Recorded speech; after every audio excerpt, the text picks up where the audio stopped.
नमस्कार. आज आपण जाणून घेणार आहोत दत्तगुरूंची उपासना आयुष्यात कितीही विलक्षण बदल घडवते. दत्तात्रय म्हणजे 3 देवांची शक्ती, ब्रह्म, विष्णू आणि महेश. ज्याच्या जीवनात दत्तगुरूचं आगमन होतं त्या व्यक्तीचं नशीब, परिस्थिती, आरोग्य आणि मनोवृत्ती सर्व काही बदलतं.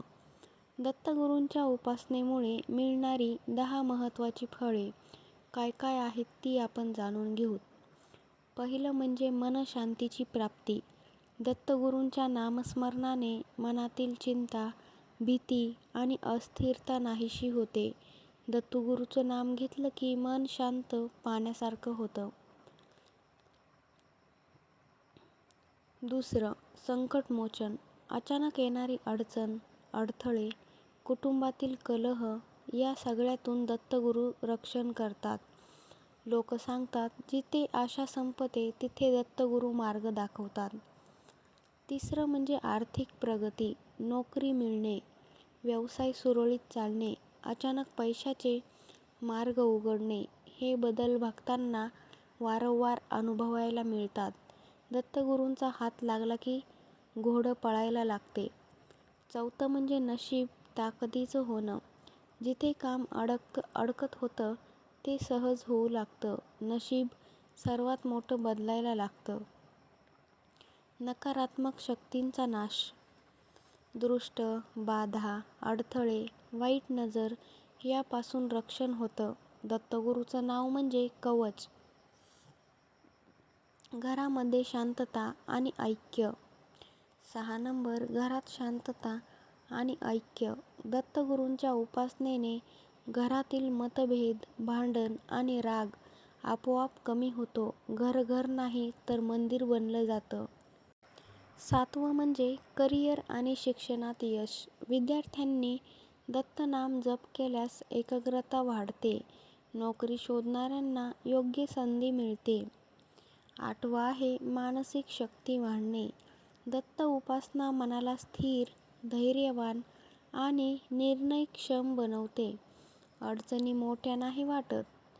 9वं आहे आरोग्य सुधारणा. डोकेदुखी, थकवा, मनकंटाळा, उदासीनता यातून आराम मिळतो. दत्तगुरूचं नाम म्हणजे एक प्रकारचं औषध आहे. 10 आणि शेवटचा नंबर म्हणजे भक्तीची जागृती. जीवनाचा दिशा बदल. चुकीचा मार्ग सोडून योग्य मार्गावर येतो. आयुष्यात अर्थ, शांती आणि समाधान निर्माण होतात. तुम्हाला वाटत असेल दत्तगुरूंची उपासना कशी करावी? दत्तगुरूंच्या नामाचा जप जय जय रघुवीर समर्थ, दिगंबरा दिगंबरा श्रीपाद वल्लभ दिगंबरा हे करावा. गुरुवारचा उपवास किंवा नामस्मरण. गुरुवार दत्तगुरूंचा दिवस आहे. भक्ती दुप्पट फळप्राप्ती होते. दत्त गुरुचरित्र वाचन. दररोज एक अध्याय वाचल्याने अद्भुत बदल जाणवू लागतात. श्रीपाद श्रीवल्लभ नारायण सरस्वती स्मरण. ती ऊर्जा मनाला अत्यंत शांत करते. दत्त मंदिर भेट. दत्तगुरूंची परंपरा अनुभवाची आहे. जिथे जातो तिथे कृपा मिळतेच. दत्तगुरूंचे 5 वास्तविक अनुभव. पहिला अनुभव, आर्थिक अडचणीतून सुटका. एका भक्तावर लाखांची कर्जे होती. त्याने दत्तगुरूचा जप सुरू केला आणि अचानकच जुनं अडकलेलं कर्ज आणि त्याचे पैसेही मिळू लागले. अनुभव दुसरा, आजारातून पूर्ण बरे. एका महिलेला डॉक्टरांनी जगण्याची कमी आशा दिली होती. तिने पण दत्ताचे नामस्मरण सुरू करायला सुरुवात केली. तिच्या दत्तजपाने मानसिक व शारीरिक दोन्ही बदल झाले. तिसरा अनुभव म्हणजे नोकरीची संधी. 7 महिने बेरोजगारी. खूप कष्ट करूनही त्याला नोकरी लागली नव्हती.